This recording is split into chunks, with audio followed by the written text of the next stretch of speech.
Okay, I think Smile on your face is everything. I always have a smile on my face. You be walking in here so serious, like hello. It's 8 p.m. Who walks at 8 p.m. with a smiley face? I do. Okay, guys. So, the nervous system, the controller of all. Okay, I tell my students, if we're looking at the nervous system, we look at the nervous system anatomically, meaning structurally, and physiologically, meaning functionally.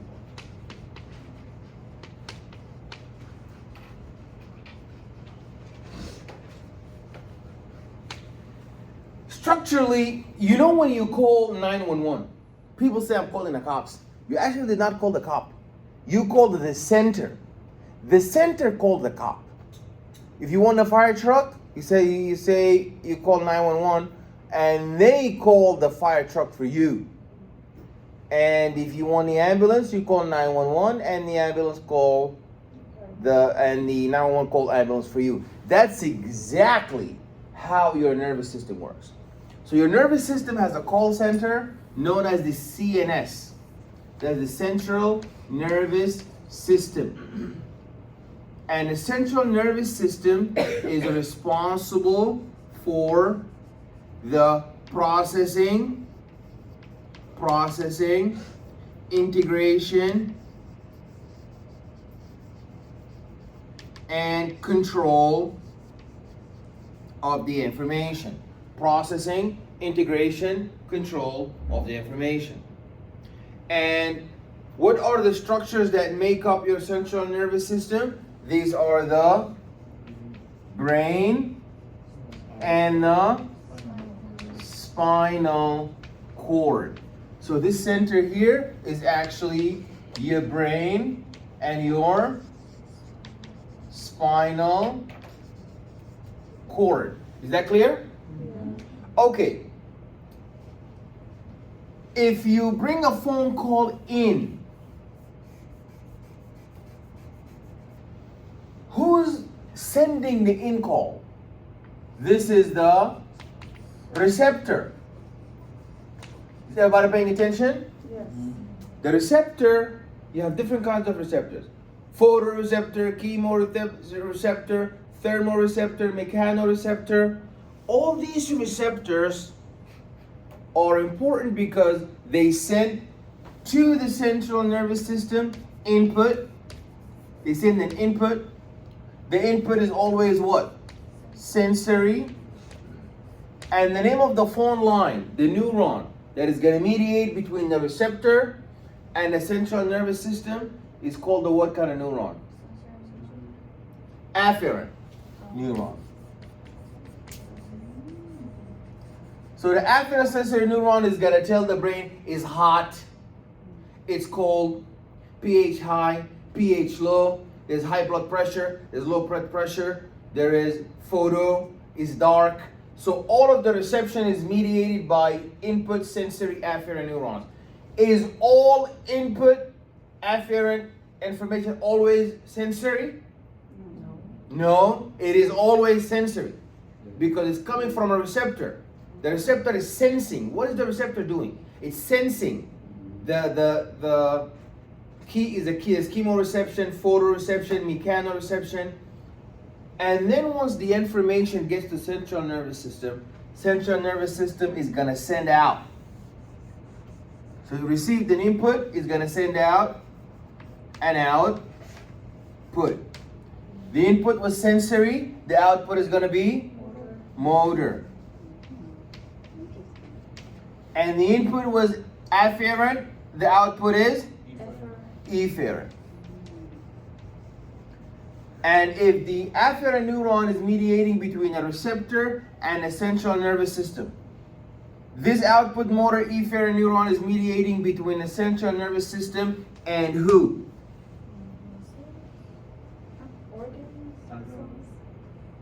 it's called an effector.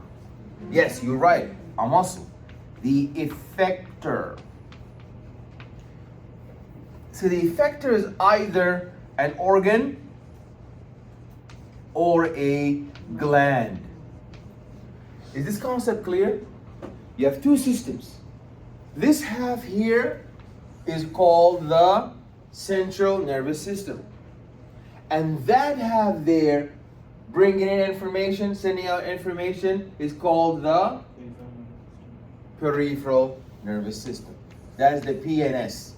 That's the peripheral nervous system. Are we clear? There's one more thing you need to know. If you call, you want the police, or you want the ambulance, or if you call that you want the fire truck, do you give your address or no? Same thing here. So if you're reporting to the brain is hot, the brain needs to know hot where. It's cold, cold where. It's sour, sour where. You heard something, you saw something. So it's interesting that your body has only, the state has like 5 boroughs, but at least New York City has 5 boroughs. But in your body, it has only 2 boroughs. Tough and soft borough. What is the soft borough called? Visceral. The tough is one called what? Somatic. Very good. So we have one line that's input sensory afferent somatic. And the second line is what? Input sensory afferent what? Visceral. So 2 phone lines coming in. One input sensory afferent somatic, one input sensory afferent visceral. The other one, you have 2 output. Output motor efferent somatic. And lastly, you have output motor efferent what? Visceral.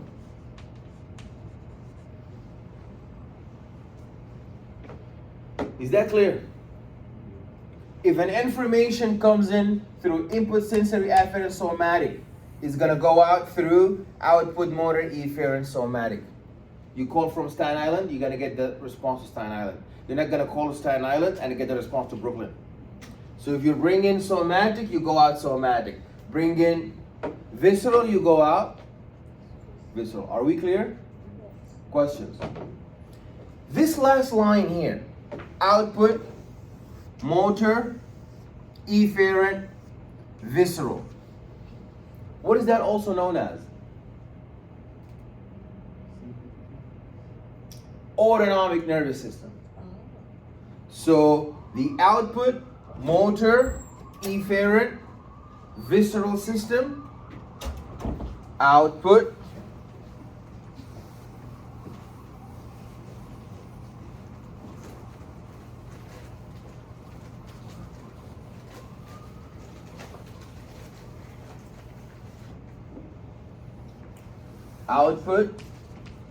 say it with me, output motor efferent.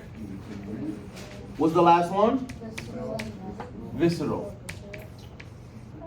Those 4 components, 4, 3, 2, 1. Those 4 are what? Come together to give you the autonomic nervous system. And the autonomic nervous system itself is broken down into 3 divisions. The first one is the sympathetic nervous system. The second one is the parasympathetic nervous system.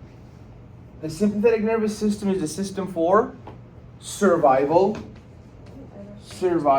which is fight or flight. You're gonna run away for your life, or you're gonna fight for your life. What about freeze? I'm sorry? Fight, flight, or freeze? No freeze. It's fight or flight. You're gonna fight for your life, or you're gonna run away for your life. Now there is parasympathetic, which is rest and digest. Parasympathetic is rest and digest. The last one is called the enteric nervous system. This enteric nervous system is a system of digestion. The enteric nervous system is a system for digestion. When you eat the food, how you secrete the enzyme in your stomach, how you secrete the acid, how you propagate the reabsorption of nutrients, and when you swallow the food down the esophagus, this band-like ripple effect, segmentation, this band that moves down the food down the esophagus, the contraction in the stomach and in the small intestine, the food moving down the small intestine. This is an example of your nervous system regulating this crushing and churning of the food. And when there's so much food in the stomach, pressing against the walls of the stomach, and that is going to cause the stomach to release a lot of acid and churn the food. Some people are born with a congenital loss, congenital absence of this mesenteric plexus, so they're going to have a lot of problem with digestion and malabsorption, so they always need to use like laxatives. Okay, and that's the thing. Are we clear? Yeah. This is the butter of today's lecture. So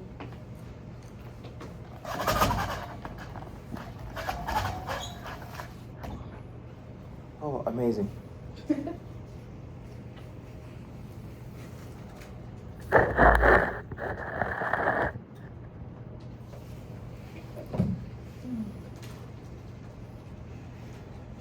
Now that I think of it, actually, he is golden. He's doing amazing. If you brought it to my attention, I never thought of it, but actually, you're right. Yeah. You guys are all golden, I think. You're just now saying that as a buffer. Your You're actions, just. your actions and behavior suggest otherwise. Okay. Alrighty. So, we have an endocrine system, and the endocrine system is going to communicate by means of chemical messengers that are secreted into the blood.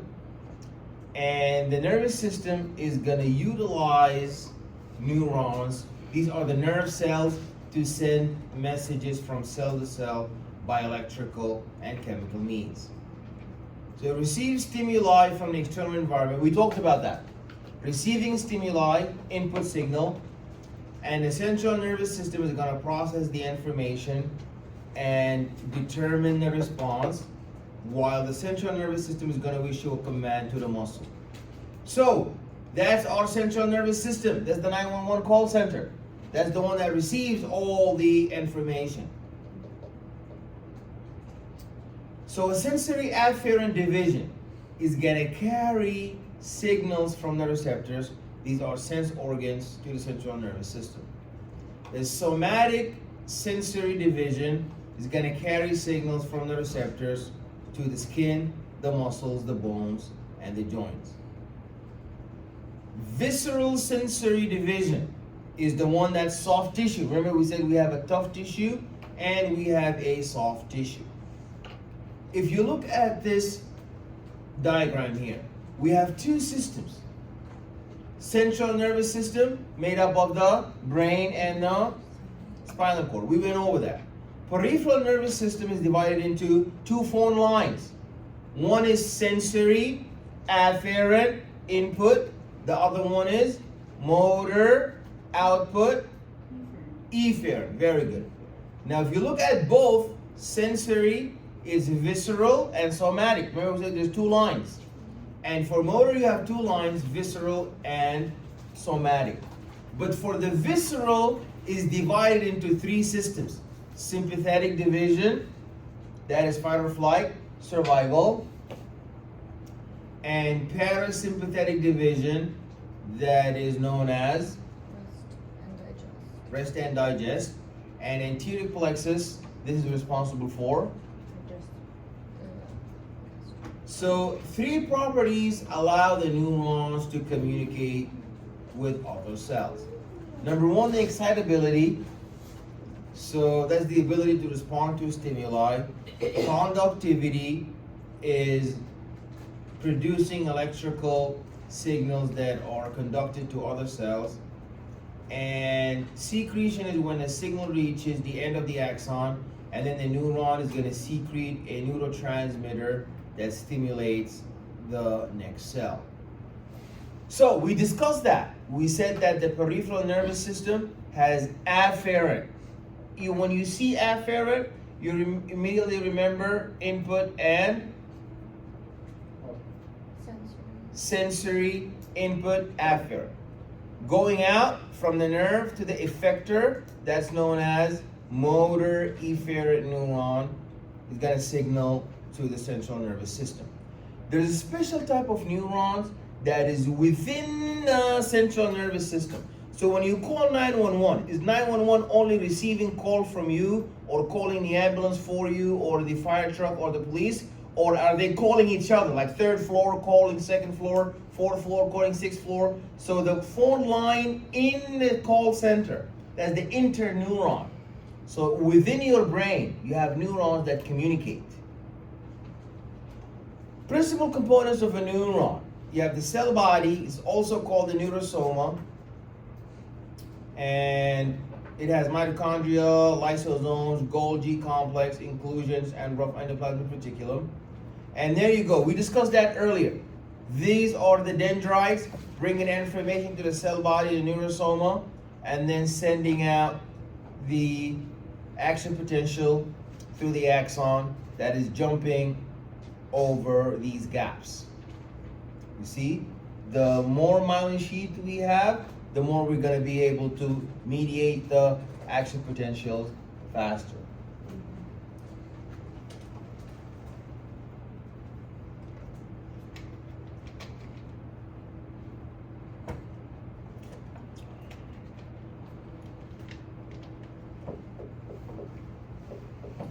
Okay, direction of signal transmission. C is going always from the cell body on the neurosoma out to the dendrites. So this is the myelin sheath that is being wrapped around the axon. And we said, what's the name of the disease where the immune system destroys all this myelin sheath, peels it off, or destroys the Schwann cells and the oligodendrocytes? MS? Yeah, excellent, excellent. So this is the general structure of the neuron, and you know you have this is the Schwann cell that is wrapping the myelin sheath around the nerve axon. These are the neurofibrils, and they communicate all the information through the axon hillock down to the axon. If you look at the structure of a neuron, the neuron has multipolar neurons, bipolar neurons, unipolar neurons, and anaxonic neurons. Multipolar neurons, these are dendrites, dendritic cells, and they have these axons. So a dendrite is bipolar because it has 2 opposite poles, and unipolar, it has a very long axon but 1 pole, and anaxonic, meaning that this is a very high yield type of axon, is anaxonic, meaning that it lacks an axon. So if you look at the axonal transport, why do we have an anterograde transport and retrograde transport? An anterograde transport meaning that the information is going to go forward from the cell body to the axon terminal. Retrograde is when the flow of information returns back from the axon terminal back to the cell body. I asked this question in the Bronx Community College, and someone actually answered it. Let's see if you guys can come up with the answer. What's the usefulness? Why should we have anterograde transport and retrograde transport?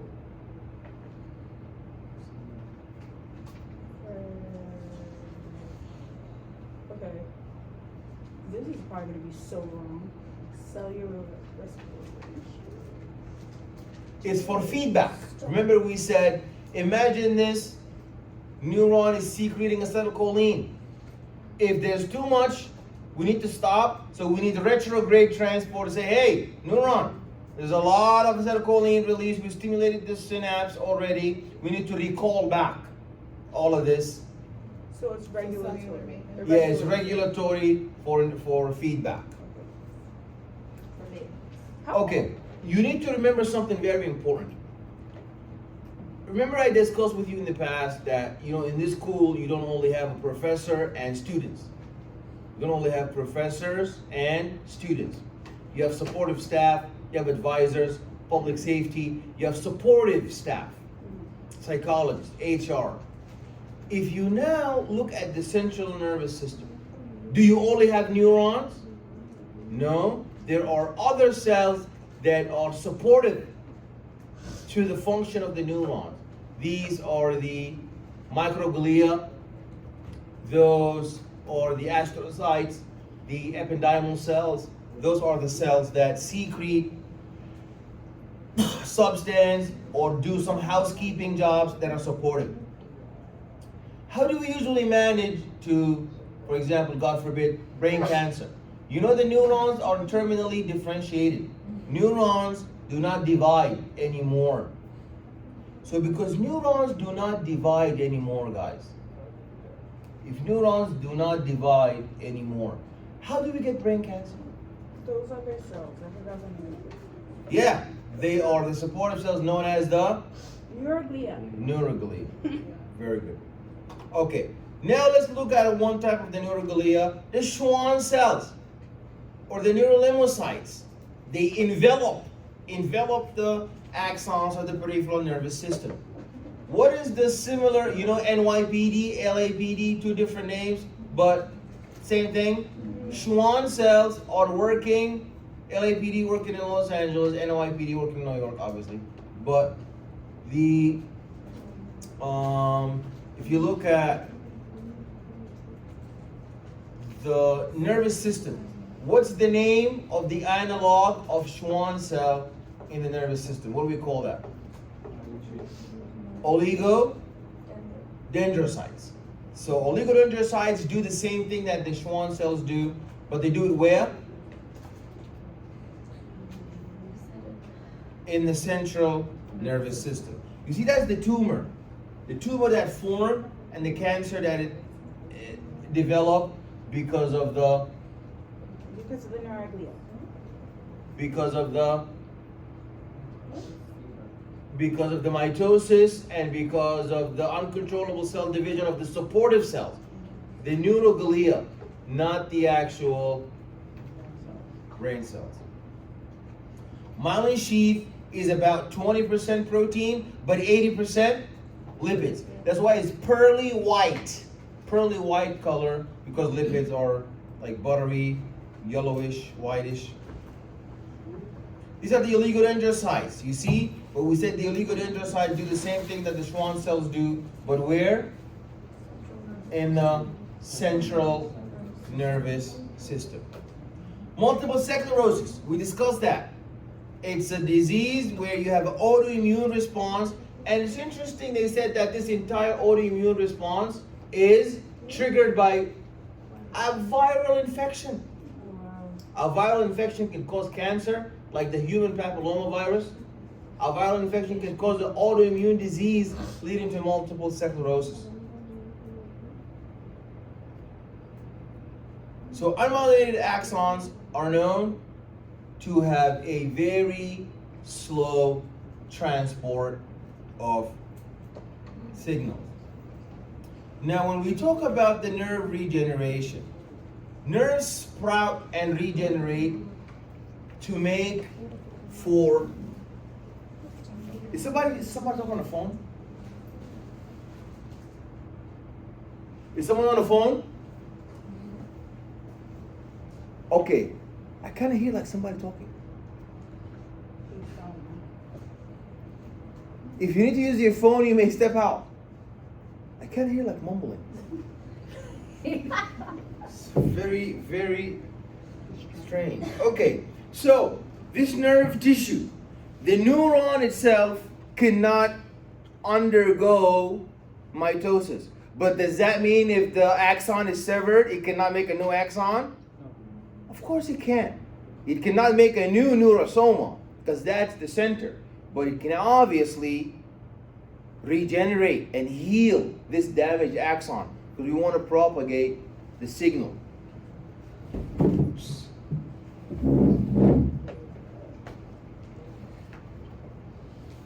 Okay, so the normal axon, you have the endoneurium, the myelin sheath is, you have the myelin fibers, and this is the damage.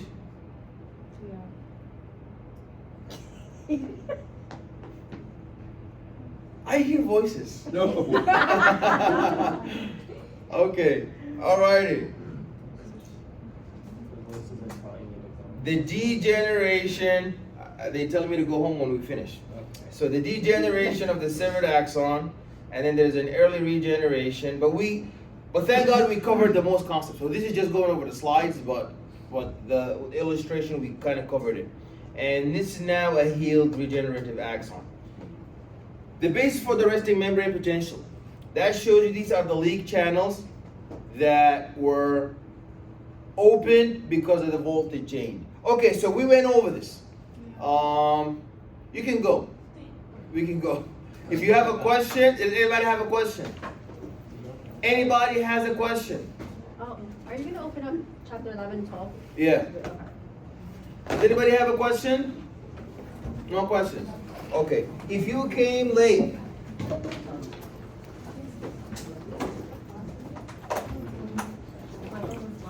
okay, Noel quiz, DeGenero, David, MD Islam. MD Islam is late. Oh my God. Saying here, and because I'm not here. MD Jayed. Okay. All right, guys. Okay, I'm gonna open the chapters for this week. Please do well so that you do well in the next chapter. No more bonuses. The party is over. So now make sure that you study all the homework. See if it's the same answers.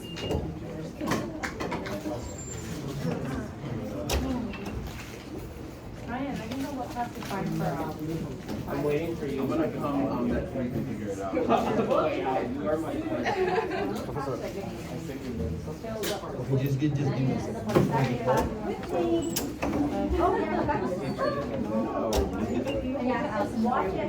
Which one?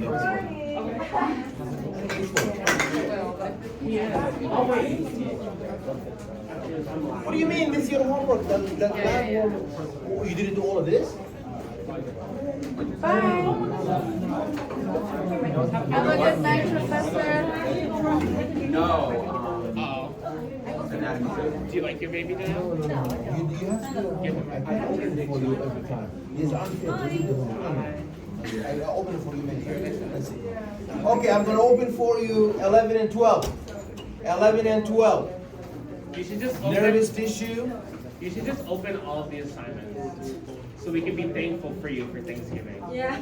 You're right. Right? Am I wrong? No. I think that if I do this, it's gonna distract you. So I think let's cross the bridge when we get to it. So Okay. let's open it based on blocks. So now I'm gonna open all the, I'm gonna open all the exams, the like, you know, the exam Homeworks? coming up. Yes.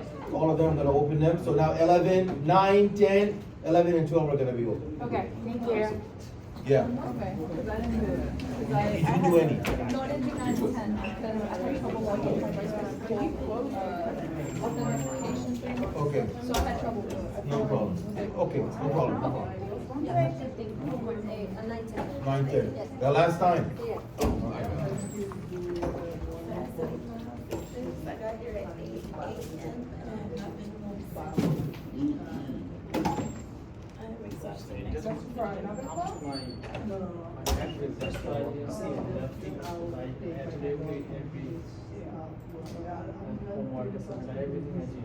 But I didn't see. took you a little. Because it's Okay, I'm gonna open it for you guys next time. If you miss any more lab or anything, no more opening. what time you? You have to open it now. Okay. Okay, bye guys. Professor, good night. Okay, bye bye. So, Professor Arthur Christian. Because I'm registering classes for next semester. I'm sorry, no, I'm not teaching sorry next semester. I'm teaching and you just teach one. I don't teach two. You don't teach That's what the school, yeah, they just teach one. I don't teach two. Okay? No problem. Thank you very much.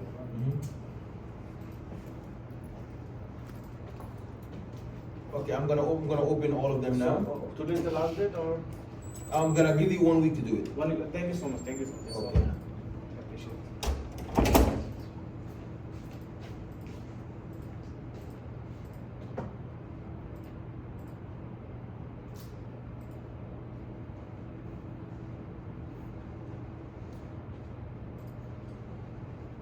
it.